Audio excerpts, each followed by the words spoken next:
할렐루야. 오늘 또 치유사역위원 형신 예배 오신 여러분 주님의 이름으로 환영합니다. 우리가 찬양용으로 나가기를 원합니다. 오늘 예수도 나가기 원합니다. 찬양으로 함께 나가겠습니다.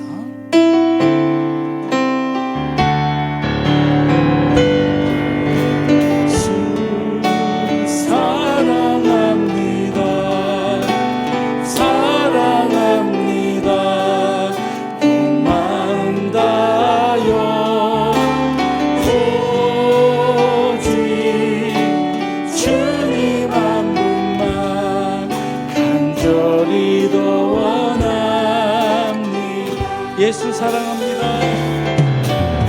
예수 사랑합니다. 사랑합니다. 온 마음 다하여 오직 주님 한 분만 간절히 원합니다.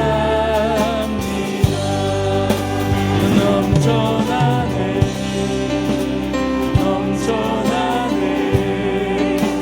주를 향한 내 몸의 갈망이 주님께로 날 이끌어 주소서. 주님을 더 원합니다. 예수 사랑합니다. 예수 사랑합니다. 사랑합니다. 마음 다하여 오직 주님 한 분만 간절히 더 원하. 다시 한번 우리 영혼을 담아 예수 사랑합니다. 예수 사랑합니다. 사랑합니다. 마음 다하여 오직 주님 한 분만 간절히 더 원합니다.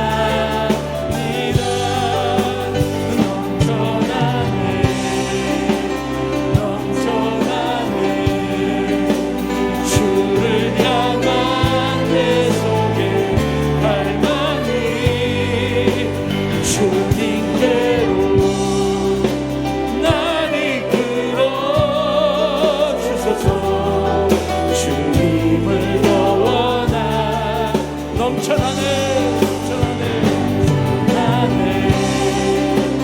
넘쳐나네 주를 향한 내 속에 갈망이 주님께로 날 이끌어 주소서. 주님을 더 원합니다.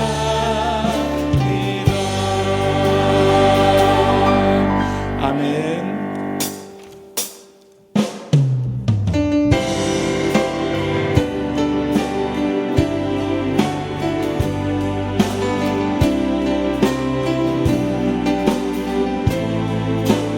박수 치며 시작하겠습니다. 세상의 유혹 시험이 내게 몰려올 때에 나의 힘으로 그것들 모두 이길 수 없네. 거대한 폭풍 가운데 위축된 나의 영혼 어찌할 바를 몰라 헤매이고 있을 때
세상의 유혹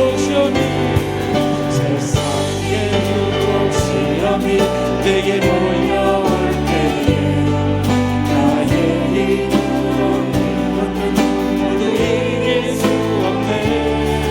거대한 눈물 가운데 비집된 나의 영혼 어찌할 바를 몰라 헤매이고 있을 때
예배의 자리에 서기를 원합니다. 우리 함께 마음을 모아 우리가 진정한 예배자임을 하나님께 고백하는 시간이 되시길 바랍니다.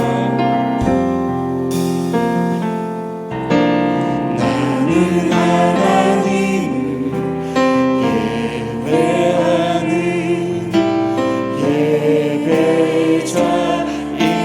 예배자입니다. 내가 서 있는 어디서나 하나님을 예배합니다. 내 영혼 거룩한 은혜를 향하여 내 마음 완전한 하나님 향하여 이곳에서 바로 이 시간 하나님을 예배합니다.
나의 평생에 한 가지 소원 주의 아름다우심 보며 사랑 노래한 것 나의 왕 되신 주님의 얼굴 구하며 주 사랑하며 불러 사랑 노래한 나의 평생에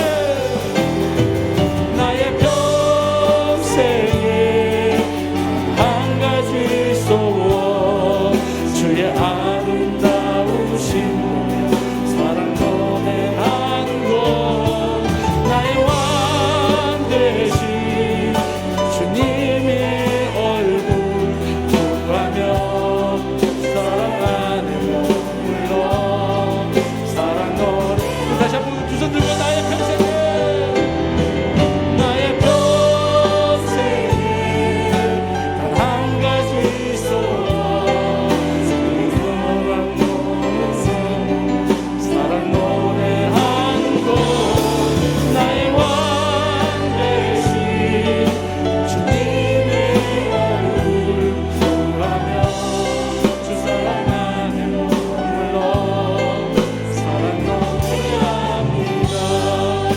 함께 기도하기 원합니다.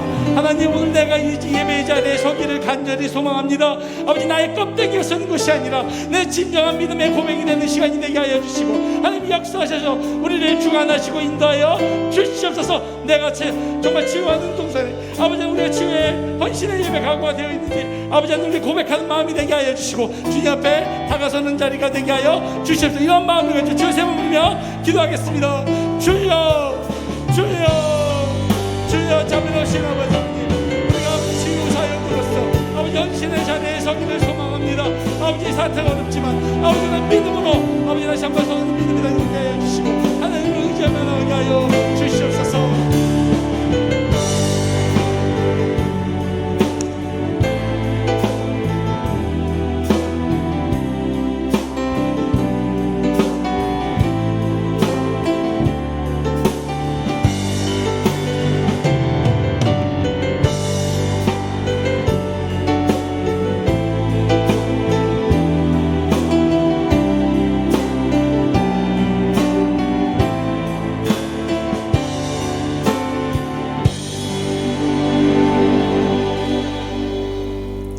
내가 여호와를 항상 송축하며 내 입술로 항상 주를 찬양하리이다. 내 영혼이 여호와를 자랑하리니 곤고한 자들이 이를 듣고 기뻐하리로다. 아멘.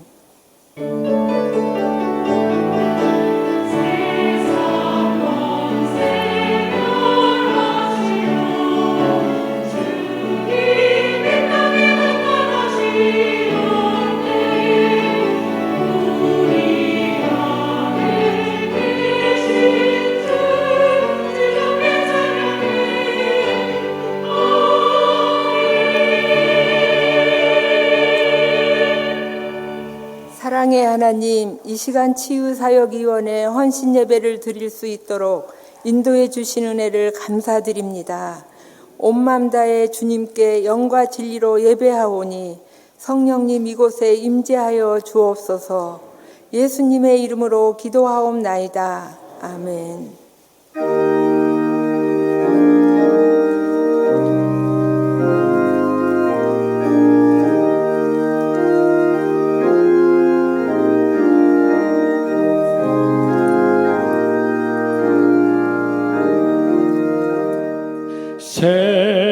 세상의 헛되 신을 버리고 하나님 이름 높여 기리세. 온 천하 백성 모두 나와서 다 같이 하나님만 섬기세. 세상의 헛되 우상 버리고 인간의 모든 부귀영화와 거짓과 불의 모두 버리고 온전히 하나님만 섬기세. 주님의 백성 서로 헤아려 시기와 미움 아주 버리고 하나님만을 홀로 섬기는 천국을 어서 이뤄주소서.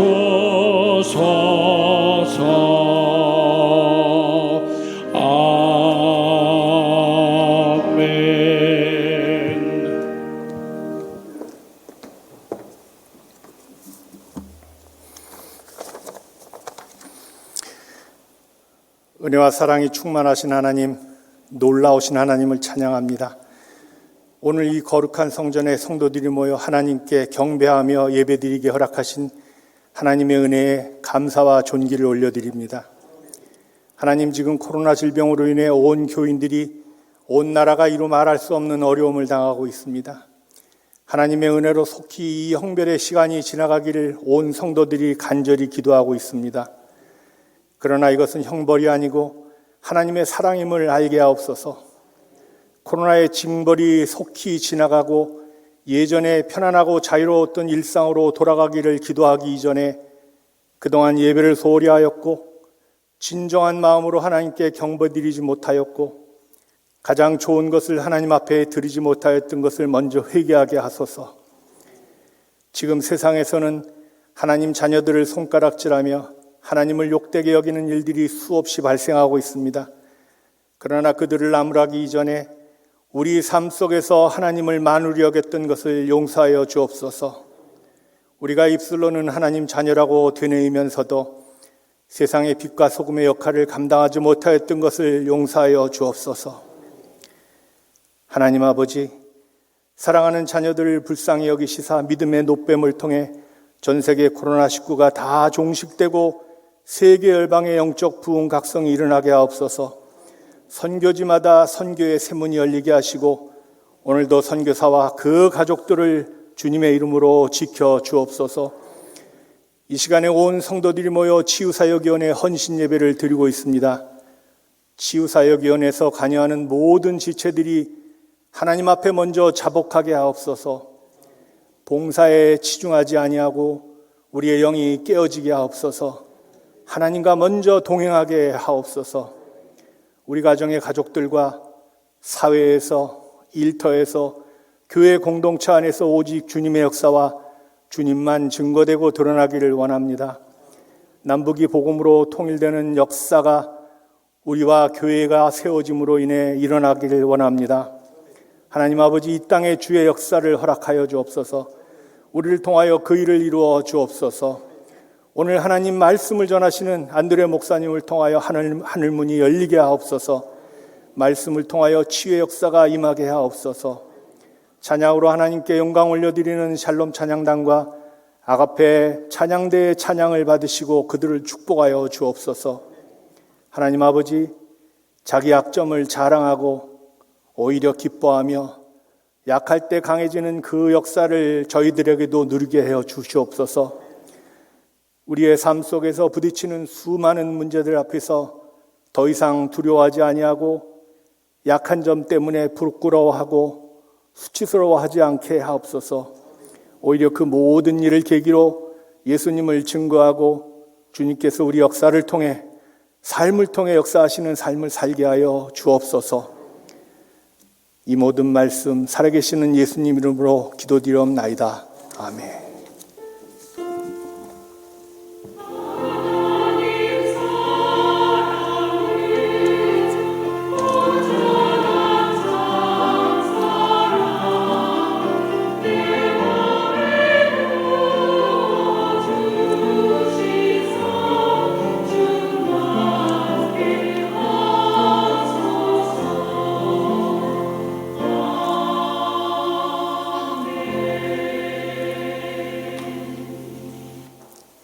모두 자리에 일어나셔서 겸손한 마음으로 하나님의 말씀을 받겠습니다.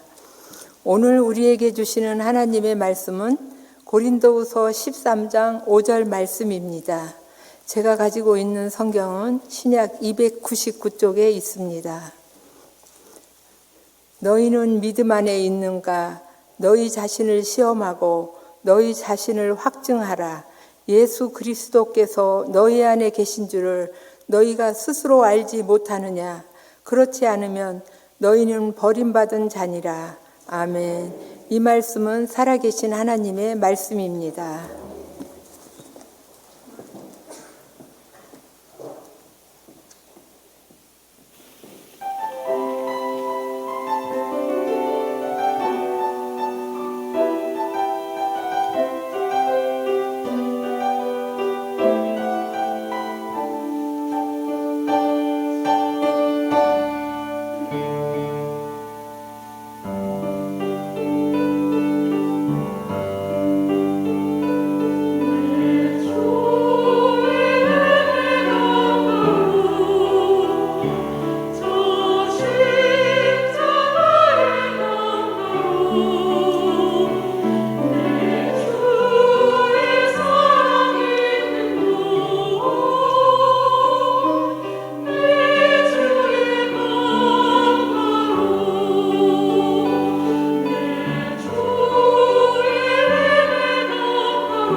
아멘. 귀한 찬양으로 하나님께 영광을 돌리신 아가페 찬양대에게 박수 올려드립니다.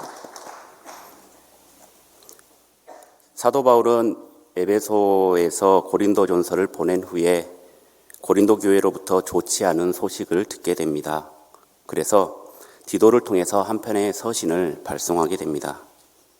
그러나 그 후 디도로부터 아무런 연락이 없자 더 이상 기다릴 수 없었던 사도 바울은 마게도냐로 향하게 되고 이곳에서 디도를 만나 고린도 교회의 소식을 듣게 됩니다. 그리고 이에 대해 답변으로 기록된 서신이 바로 고린도 후서입니다. 당시 고린도 교회는 당파 싸움과 불륜, 소송, 이혼, 성만찬, 헌금 등의 여러 가지 문제를 가지고 있었으며 사도 바울은 고린도 전서를 향해서 고린도 교회의 잘못된 것을 지적하고 회개를 촉구하였습니다. 대부분의 고린도 교회 성도는 사도 바울의 서신을 받고 회개하고 잘못을 뉘우쳤지만은 일부 유대인을 비롯한 거짓 교사들은 사도 바울의 가르침을 비난하고 사도 바울의 사도권까지도 문제를 제기합니다. 그럼에도 불구하고 사도 바울은 교회의 문제의 해결을 위해서 회개와 연합을 강조합니다. 그리고 복음을 전하는 데 힘썼습니다. 오늘 말씀은 고린도 교회에 대한 사도 바울의 충고입니다.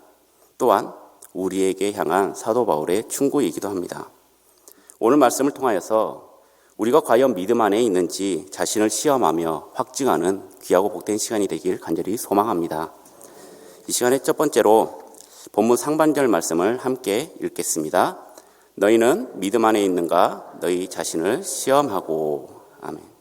여기서 시험하다라는 뜻을 가진 헬라어 파이라제테는 페이라조의 현재 명령형인데 헬라어에서는 현재 명령어는 지속적인, 반복적인, 습관적인 동작을 명령하고 있습니다. 이것은 고린도교회 교인들에게 자신이 어떻게 그리스도인이 되었으며 어떻게 삶이 변화되었는지, 마음속에 믿음이 없는지 계속해서 시험하라라는 뜻을 가지고 있습니다. 성경의 대표적인 페이라조의 시험으로는 누가복음 4장 1절에서 13절 말씀에 나오는 예수님께서 공생애를 시작하시기 전에 40일 동안 광야에서 금식하시며 기도하신 후 굶주리시고 약해진 몸으로 계실 때에 사단이 나타나 세 가지 시험을 받은 사건입니다. 첫 번째로는 마귀는 인간의 원초적인 욕구를 시험하였습니다. 돌로 떡을 만들어라. 그러나 예수님께서는 사람이 떡으로만 살 것이 아니다 라고 말씀하시죠. 우리의 생명은 인간이 생활이 꼭 필요한 의식주로 유지하는 것이 아니라 하나님과의 관계에 달려있다 말씀하셨습니다. 세상의 것과 나의 욕망이 아니라 하나님 말씀에 귀 기울이면서 그것에 순종하면서 살아가는 것이야말로 의식주로만 생명을 유지하는 것이 아니라 우리의 삶의 전부가 아니라 하나님만을 의지해야 된다는 것입니다. 또 다른 시험은 천하 만국을 보이면서 모든 권위와 영광을 주겠다고 말합니다. 전 세계를 지배하고 싶은 욕망은 예전부터 끝이 없었습니다. 진시 황제도 그랬고요. 나폴레옹도 그랬고 히틀러도 그랬습니다. 하지만 그들의 말년의 모습은 어떠했습니까? 결국 비참한 최후를 맞이하였습니다.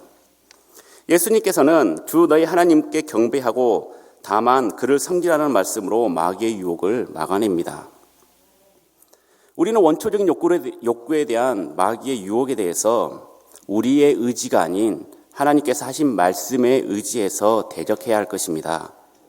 사단은 불법적으로 하나님 세상에 잠깐 들렸다가 그 사이를 틈타가지고 우리를 시험하고 넘어뜨리려고 한 것뿐입니다. 진짜 이 세상의 주인이시고 역사를 주관하시며 왕노릇 하시는 분은, 왕 되신 분은 하나님이심을 우리는 잊지 말아야 할 것입니다. 마지막으로 하나님에 대한 의심의 시험을 받으셨습니다. 하나님의 아들이거든 뛰어내리라. 네가 정말 하나님의 아들이거든 이렇게 높은 데서 뛰어내려도 살지 않겠느냐? 사자들을 명해서 너를 바쳐주지 않겠느냐? 하지만 예수님께서는 흔들리지 않고 다시 말씀으로 대적하십니다. 주 너의 하나님을 시험하지 말라. 우리가 사단의 유혹에 흔들리지 않기 위해서는 말씀을 제대로 알아야 됩니다. 마귀는 이단 사이비처럼 문자 그대로 성경에 집중하면서 좋을 대로 해석을 합니다. 손 안 대고 코 풀기라는 옛 속담이 있죠. 우리는 이것을 문자 그대로 손 안 대고 코 푸는 것으로 받아들이시면 안 됩니다. 손 안 대고 코 풀면 어떻게 됩니까? 이렇게 하면은 더럽죠. 그리고 더구나 코로나 시대에 나의 타액으로 말미암아 다른 사람들에게 큰 피해를 입힐 수도 있습니다. 하지만 이렇게 이해하시는 분들은 한 분도 안 계실 것입니다. 손 안 대고 코 풀기라는 말은 그만큼 일이 쉽구나 라고 우리는 이해하듯이 말씀도 그렇게 진정한 의미를 알고 우리가 행해야 된다는 것입니다. 그래서 하나님을 제대로 아는 것이 필요합니다. 누가복음 4장 13절을 보면은 마귀가 모든 시험을 다한 후에 얼마 동안 떠나니라 라고 말씀하고 있습니다. 예수님께서는 세 가지 시험을 모두 다 이기셨지만은 마귀는 얼마 동안 떠나갈 뿐입니다. 마귀는 시험을 들고 왔으나 패하였습니다. 하지만 계속해서 업그레이드된 유혹과 시험을 가져와서 우리의 갈 길을 흔들고 미혹하고 방해할 것입니다. 한 번 이긴 것은 이긴 것이 아닙니다. 우리는 끊임없이 마귀와 싸워야 합니다. 제 휴대폰에는 제가 하루에 몇 걸음 걸었는지 화면에 실시간으로 보여줍니다. 여러분들도 그런 어플 가지고 계시죠? 주일날 제가 걸음걸이를 대충 봐보니 10,000보 조금 안 되게 걷습니다. 주일날 꽤 많이 걷죠. 세상에는 모든 것을 재고 측량하고 무게를 달아볼 기계들이 아주 많이 있습니다. 들어오시면서 체온 측정도 하시고요. 그리고 키와 몸무게도 잴 수 있습니다. 엑스레이나 내시경, 그리고 없는 병도 만들어낸다는 초음파, MRI, CT까지 몸 구석구석을 확인하고 문제가 되는 장기나 그리고 실체까지 실시간으로 확인이 가능합니다. 지구의 지름도 잴 수 있고요. 태양과의 거리도 잴 수 있습니다. 행성과 행성 간의 거리도 잴 수 있죠. 빛의 속도도 잴 수 있고 심지어 세상에서 가장 가볍다는 1kg을 1조로 3번 나눈 무게, 여러분들 상상이 가십니까? 세상의 대부분의 물질을 그냥 통과한다는 중성미자라는 그 입자의 질량도 잴 수 있는 그런 우리는 시대에 살고 있습니다. 그런데 우리의 믿음도 잴 수 있으면 얼마나 좋을까요? 나의 믿음 지수를 수치로 나타낸다면 얼마나 좋겠습니까?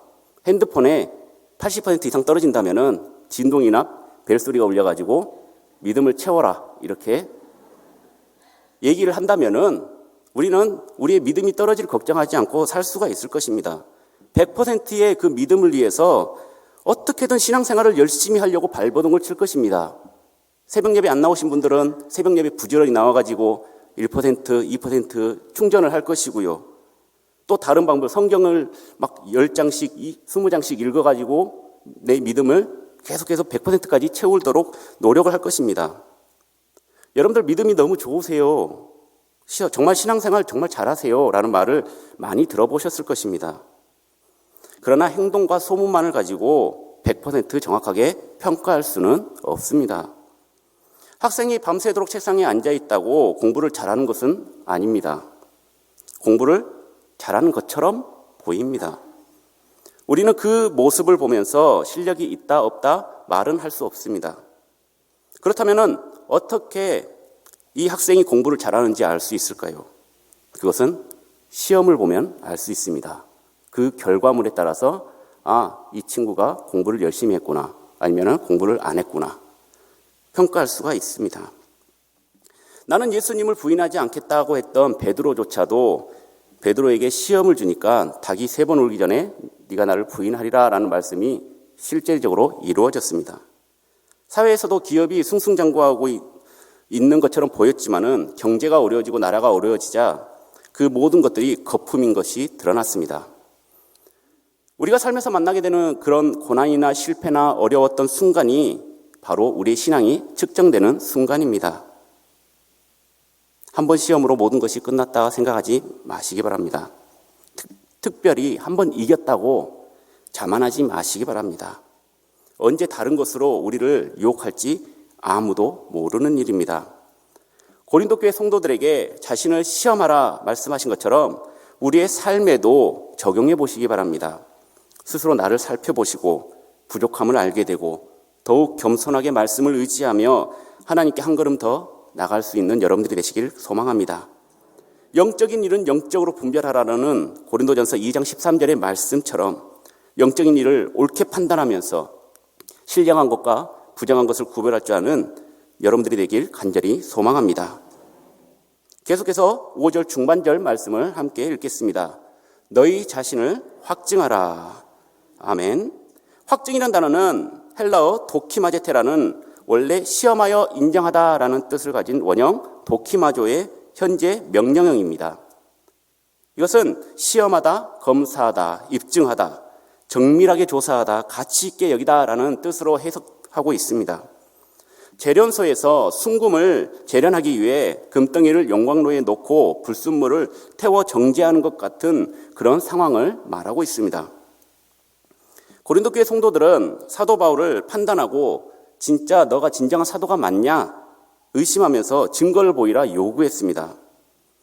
그러나 사도 바울은 성도라 칭함을 받으면서 교회 안에서 싸우고 당파를 만들고 음란과 더러움에 사로잡혀 있는 고린도 교회 성도들에게 스스로 진정한 성도인지 너네들이 다시 한번 검사하고 입증하고 믿음의 증거 여부를 헤아리라 라고 권면하고 있습니다.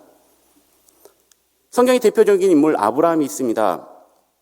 아브라함도 하나님께서 직접 시험을 내리셨습니다. 그 시험은 바로 아들 이삭을 바치라는 것이었죠.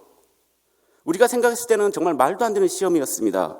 그리고 이렇게까지 해야 했을까 하는 의구심마저 드는 사건이었지만 아브라함은 이삭을 바치라는 시험을 훌륭하게 통과합니다. 그리고 믿음의 조상, 열국의 아비라는 호칭까지 얻게 됩니다. 욥도 하나님과 사단 사이의 논쟁으로부터 시험이 시작되었습니다. 하나님 입장에서는 욥같이 온전하고 정직하고 하나님을 경외하고 악에서 떠난 자라 자랑을 합니다. 하지만 사단은 글쎄요, 까닭 없이 이유 없이 하나님을 경외할까요? 지금 잘 먹고 잘 사니까 시간적 여유가 충분하니까 마음이 풍요로우니까 하나님을 믿는 거 아니겠습니까? 이렇게 반문합니다. 결국 하나님께서 사단에게 욥의 시험을 허락하고 가진 것도 다 잃고요. 자녀와 아내까지 잃고 육신의 고통까지 가합니다. 하지만 욥은 그 시험과 연단을 무사히 통과하고 이 전보다 더 큰 복을 받은 줄 여러분들은 잘 알고 있습니다. 여러분들 집에 가서 거울을 한번 바라보시기 바랍니다. 거울 앞에 서면 무엇이 보입니까? 뒤에 귀신이 보이십니까? 제가 보이죠. 자신이 보입니다. 그런데 왜 거울 앞에 섭니까? 옷에 뭐가 묻었는지 아니면 머리카락을 헝클어지지 않았는지 옷 매무새는 바로 되어 있는지 또 화장은 또 잘 먹었는지 이런 것들을 확인하기 위해서 거울 앞에 서는데 나를 확증하라는 것은 나를 돌아보라라는 뜻으로 해석이 가능합니다. 나를 드러나거나 남에게 깔끔한 모습을 보여주기 위해서 거울을 본 곳으로 끝내지 마시고 말씀의 거울 앞에서 내 자신을 한번 바라보시기 바랍니다. 나는 주님이 보시기에 정말 합당한 크리스찬인가? 나의 믿음의 분량은 어느 정도인가? 껍데기만 화려한 교인인가? 나는 직분을 잘 감당하고 있는가? 우리는 자기 자신을 검증하는 일에는 굉장히 인색하고 보수적입니다. 내로남불이라고 그러죠. 내가 하면 로맨스고 남이 하면 불륜입니다. 내가 하면 그럴 수도 있지고 남이 하면 어떻게 그럴 수가 있지? 이렇게 얘기합니다. 상대방을 비난하고 지적하고 판단합니다. 남의 작은 티끌은 그렇게 잘 찾으시면서 정작 자신의 눈에 들보는 바라보지 못하는 어리석은 자들입니다. 우리는 항상 얘기합니다. 먹고 살기 바빠서요. 신앙생활 하지 않아도 잘 먹고 잘 삽디다. 신앙은 그저 심리적으로 안정되려고 하는 것이지 너무 깊이 빠지고 싶지는 않아요. 남들에게만 신앙생활 잘하는 것 같이 그냥 보여주면 되는 거 아닙니까? 이렇게 형식만 겨우 갖춘 신앙생활을 하고 있지는 않습니까? 마태복음 19장 16절에서 22절까지의 말씀을 보면은 부자 청년의 이야기가 나옵니다. 청년은 예수님께 어떠한 선한 일을 해야 영생에 이를 수 있냐라고 예수님께 여쭈어봅니다. 예수님께서는 계명을 잘 지켜라 라고 말씀하시는데 그 청년은 내가 계명을 다 지키는데 무엇이 부족합니까? 라고 다시 반문을 하죠. 그러자 예수님께서는 네 소유를 다 팔아가지고 가난한 자에게 주고 너는 나를 따르라 라고 말씀하시지만은 청년은 재물이 많아서 근심하면서 돌아갔습니다. 예수님께서는 이 청년에게 참된 제자의 조건으로 자기의 모든 것을 포기해라고 요구했습니다. 예수님의 제자들은 자기의 소유와 심지어 가족까지도 포기하고 예수님을 따랐지만은 그 청년은 그럴 만한 가치를 느끼지 못했던 것입니다. 예수님께서 말씀하신 그 선함의 차원을 넘지 못했던 것입니다. 어렸을 때부터 율법을 잘 지킨 선한 사람이라는 자부심을 가지고 지금까지 살아왔는데 예수님께서는 하나님 한 분 외에는 선한 것이 없다라고 말씀하십니다. 우리는 하나님의 법을 다 잘 지켜 행하면 영생합니다. 먹지 말라고 했던 선악과 안 먹었으면 지금도 에덴 동산에서 우리는 뛰놀고 있었겠죠. 애굽에서 종살이했던 이스라엘 백성들이 물론 하나님 말씀을 잘 들었으면 종살이조차도 하지 않았겠죠. 그렇지만은 하나님 말씀을 잘 듣고 행했다면은 애굽에서 가나안까지 그렇게 뺑글뺑글 돌지 않고 하이패스로 직행했을 것입니다. 그런데 문제는 우리는 하나님의 법을 완벽하게 지킬 수가 없다는 것입니다. 이미 출발선에서부터 우리는 원죄라는 죄를 안고 하나님의 법을 어긴 죄인으로서 출발을 하기 때문입니다. 하지만 하나님께서는 우리를 사랑하셔서 예수님을 이 땅에 보내주셨습니다. 예수님께서 나를 따르라 하는 것은 계명을 지켜도 그 계명이 지향하는 메시아를 따르지 않고서는 영생이 이룰 수 없다는 것을 말씀하고 계셨던 것입니다. 율법의 완성자이시며 완벽한 구원자이신 예수님을 따르는 것이야말로 나를 확증하는 가장 중요한 핵심인 것입니다.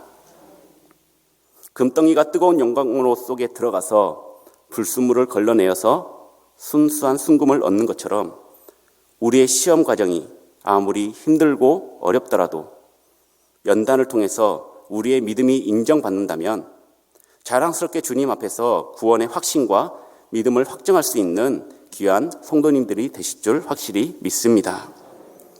마지막으로 본문 후반절 말씀을 함께 읽겠습니다. 예수 그리스도께서 너희 안에 계신 줄을 너희가 스스로 알지 못하느냐. 아멘. 믿는다라는 것을 한마디로 표현하자면은 예수님을 영접하는 것입니다. 예수님을 내 마음과 삶의 중심으로 모셔야 하는 것입니다.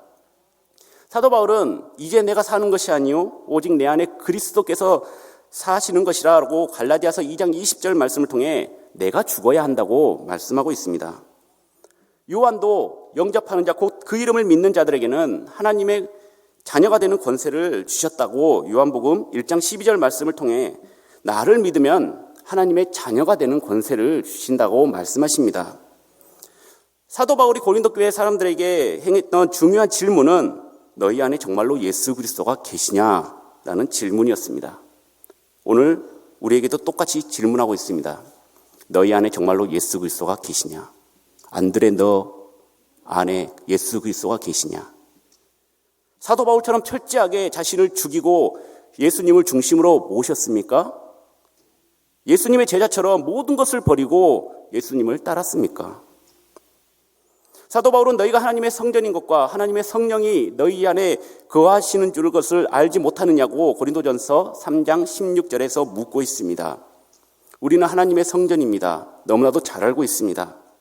예수님께서도 마태복음 21장 12절에서 13절에 성전 정화 사건을 통하여서 성전은 만민이 기도하는 집인데 강도의 소굴로 만들었다고 분노하였습니다. 현재 우리의 마음, 저의 마음, 여러분들의 마음은 어떻습니까? 예수님을 내 안에 모실 준비가 되어 있습니까? 아니면 손님이 곧 오시는데 집안이 정리가 안 되고 난장판입니까?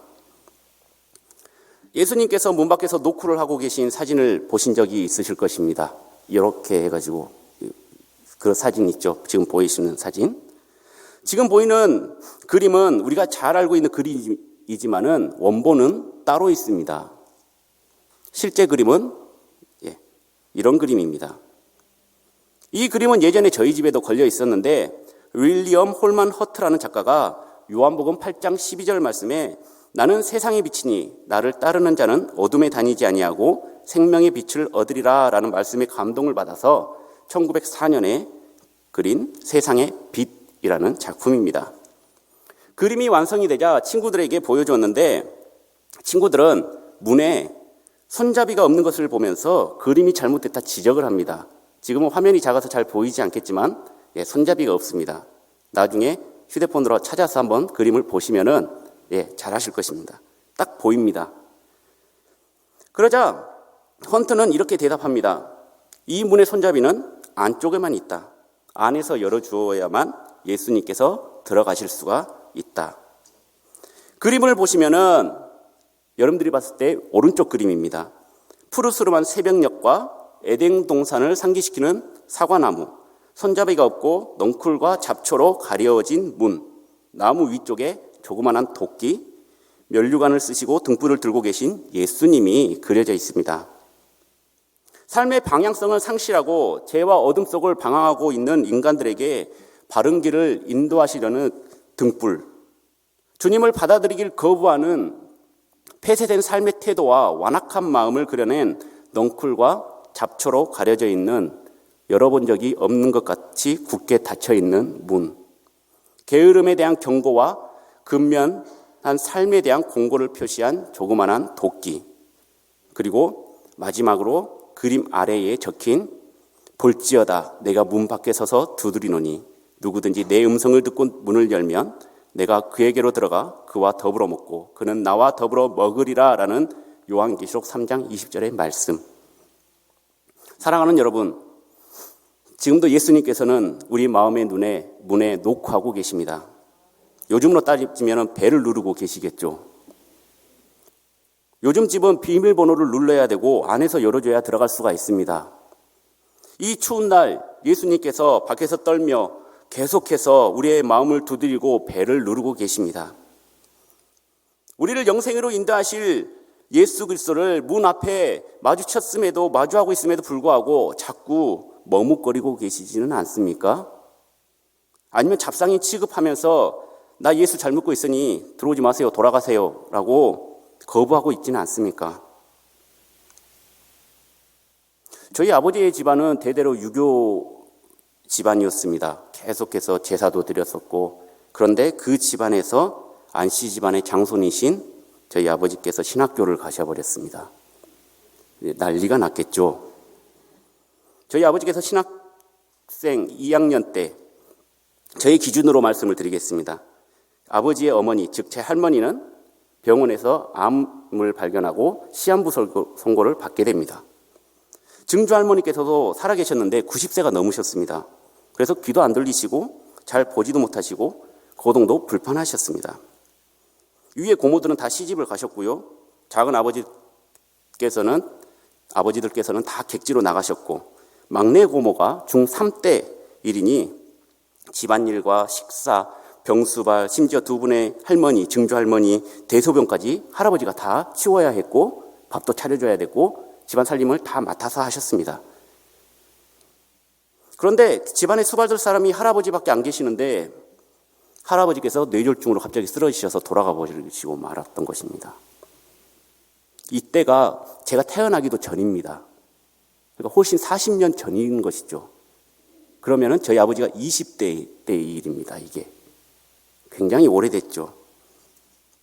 슬픈 가운데 목사님을 모시고 집 앞에서 집 앞 마당에서 장례 예배를 드리고 있는데 갑자기 방 안에서 할머니께서 숨을 안 쉰다고 다급한 외침이 들렸습니다. 할아버지 장례 중에 갑자기 할머니도 돌아가셔버린 것이죠. 안 그래도 할아버지 장례로 정신이 없는데 할머니까지 돌아가시니까 얼마나 난리가 났겠습니까? 동네가 난리가 났죠. 그때 저희 아버지께서는 그 정신없는 와중에서도 할머니를 붙잡고 이렇게 기도했답니다. 딱 일주일만 살려주세요. 지금 아버지 장례 치르고 있는데 지금 이렇게 돌아가시면 어떻게 합니까? 일주일이면은 어머니 장례도 잘 치러드릴 수 있지 않겠습니까? 일주일만 살려주세요. 하나님께서는 저희 아버지의 기도를 들어주셨습니다. 기적적으로 살아나신 것이죠. 이게 의학적인 죽음이냐, 그것은 논외의 문제입니다. 그런 것을 따지기 전에, 아버지께서는 할아버지 장례를 무사히 잘 치르시고 장례에 사용했던 그 상여를 뜯지 않고 집 앞 마당에다가 그대로 두셨습니다. 할머니께서는 하루하루 그 마당에 놓여있는 상여를 물끄러미 바라보시다가 정확히 일주일 뒤에 돌아가셨습니다. 그리고 20일 뒤에 증조 할머니께서도 돌아가십니다. 한 달 안에 할아버지, 할머니, 증조 할머니 세 분이 연달아서 돌아가셔버리고 말았던 것이죠. 가족들은 저희 아버지를 향해 비난과 원망의 소리를 내었습니다. 네가 신학교를 가서, 네가 신앙생활을 해서, 네가 예수를 믿어서. 하지만 아버지께서는 믿음을 저버리지 않고 결국 목회자로서 평생 교회와 복음의 전파 사역을 다한 후에 작년 11월 말에 은퇴를 하셨습니다. 너무도 힘들고 모진 시련과 아픔을 겪으셨지만은 그럼에도 불구하고 넘어지지 않고 신앙과 믿음을 저버리지 않으며 끝까지 하나님 나라의 확장을 위해서 아버지를 연단하시고 정금과 같이 사용하셨던 것입니다.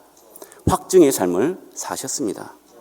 그리고 지금 이 자리에 서 있는 제가 아버지를 이어서 목회의 길을 걷고 있습니다. 사랑하는 여러분, 오늘은 특별히 사순절 7번째 되는 날입니다. 우리를 사랑하는 마음으로 십자가에 달려 돌아가시기까지 하루하루가 얼마나 고난과 핍박의 연속이었을까요?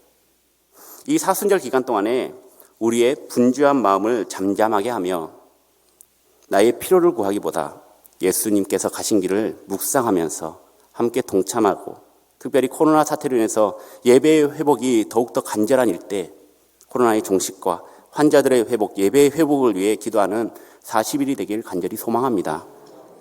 믿음의 사람은 시험을 당할 때 진가가 발휘됩니다.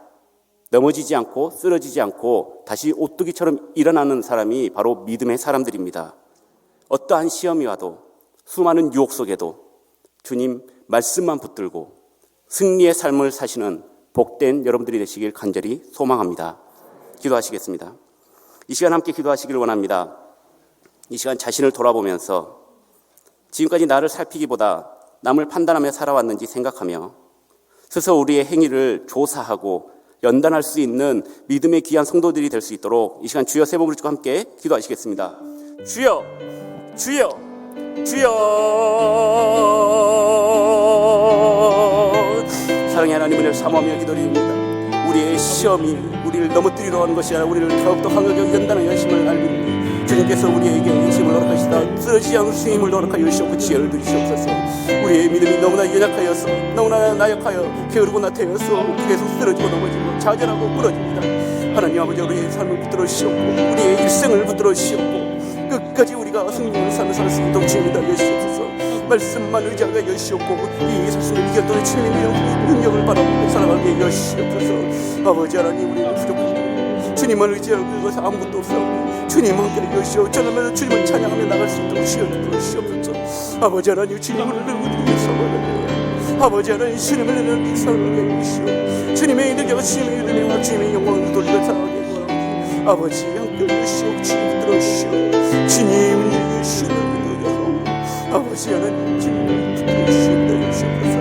감사드립니다. 찬양을 드립니다. 이 성령의 주님의 영광을 드리고 하나님 아버지, 우리 주님만하게 열심히 원합니다. 아버지 함께 열심옵소서. 거룩하신 사랑의 하나님, 감사를 드립니다. 우리의 삶이 주님과 동행하는 삶을 살기를 원하지만 우리는 너무나도 연약하고 나약하고 게을러서 많은 시험과 환난에 넘어지고 쓰러져 믿음을 상실해버릴 때가 너무나도 많았습니다. 이제 우리가 스스로 연단하며 내 자신을 돌이켜보고 하나님의 사람으로 성장시키며 하나님의 자녀로 확증할 수 있는 믿음의 성도되게 주여 인도하여 주시옵소서. 감사를 드리며 살아계신 예수 그리스도의 이름으로 기도합니다. 아멘.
참 좋으신 여호와 하나님, 은혜를 감사를 드리옵나이다.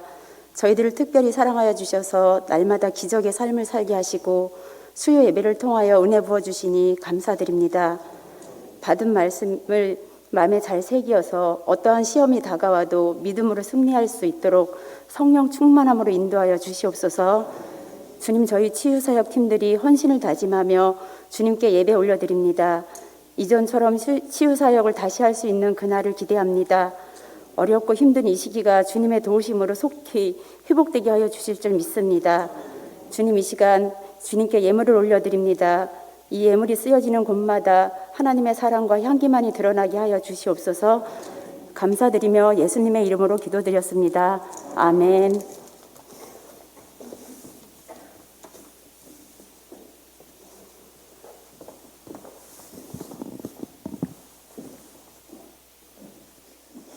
안녕하십니까. 치유사역위원회를 위원장을 맡고 있는 남기흥 장로입니다.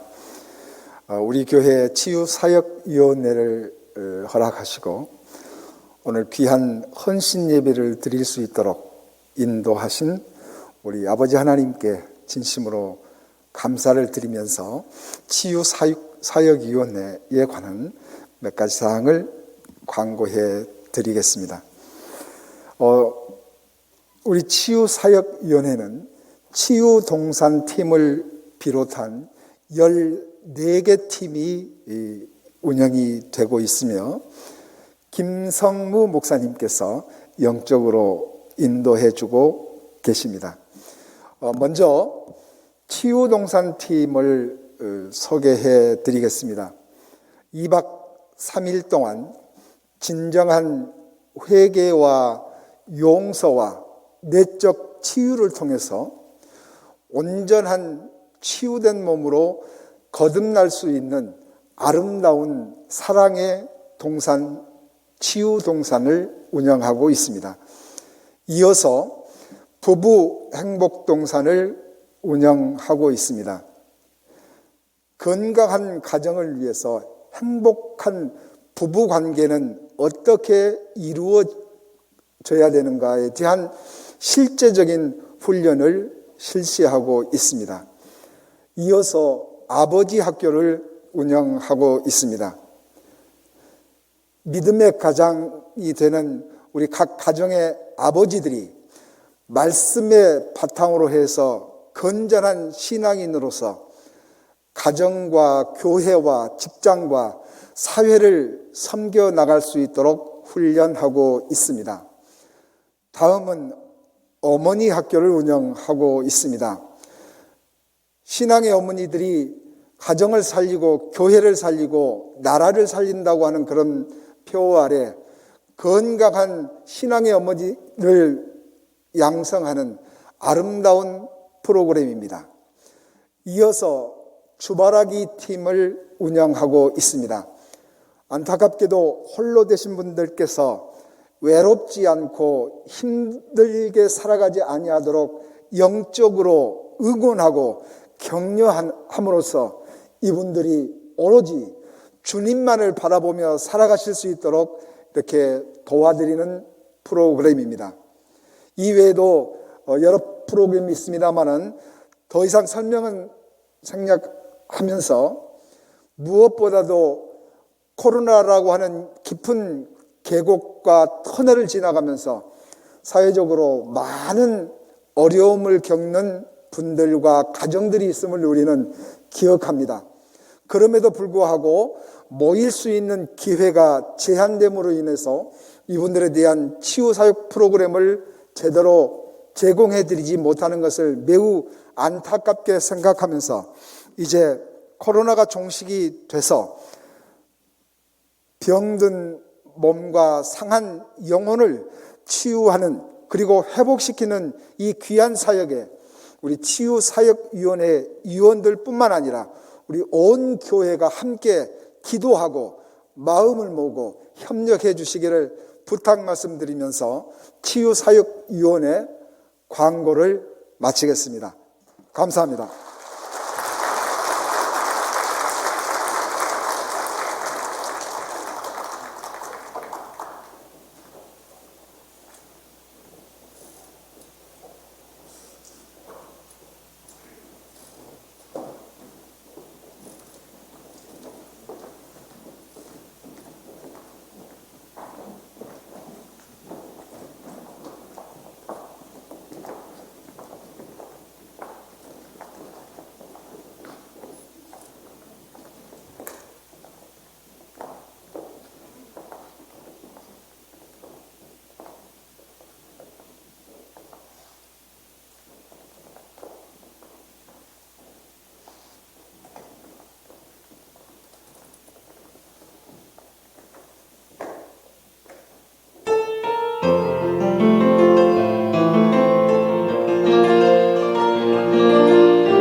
아멘. 하나님께 감사, 찬송과 영광을 돌려드립시다.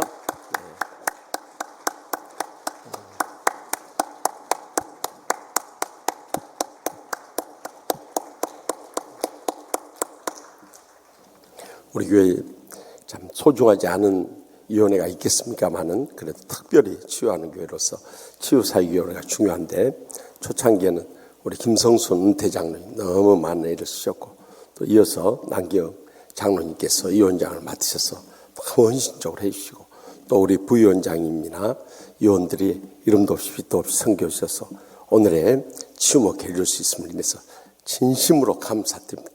박수를 한 번 더 치고 싶지만은, 네, 마음에 감동하시면 치십시다. 네.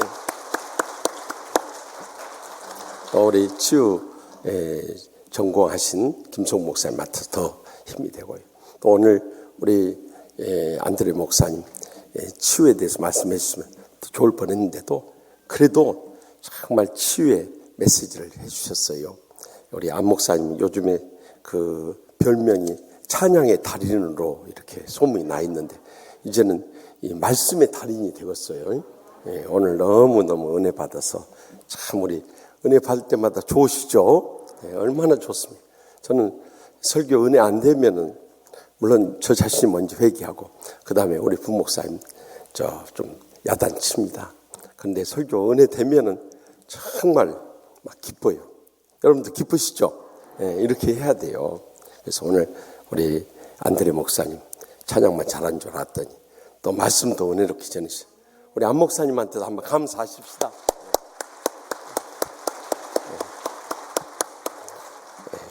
우리 마지막 찬송 한 후에 우리 죽도록 치유사역위원회 헌신예배 모든 순서를 마치겠습니다. 우리 박수 치면서 찬양합시다. 부름받아 나서니 못 어디든지 가오리라. 괴로우나 즐거우나 주만 따라가오리니 어느 누가 막으리까 죽음이 늘 막으리까 어느 누가 막으리까 죽음이 늘 막으리까 아골골 잡힌 들에도 복음 들고 가오리다. 소돔 같은 거리에도 사랑 안고 찾아가서 종의 몸에 지닌 것도 아낌없이 드리리라. 종의 몸에 지닌 것도 아낌없이 드리리라. 존귀 영광 모든 곳에 주님 홀로 받으소서. 멸시전대 십자가는 제가 지고 따르리라. 이름 없이 빛도 없이 감사하며 섬기리라. 이름 없이 빛도 없이 감사하며 섬기리라.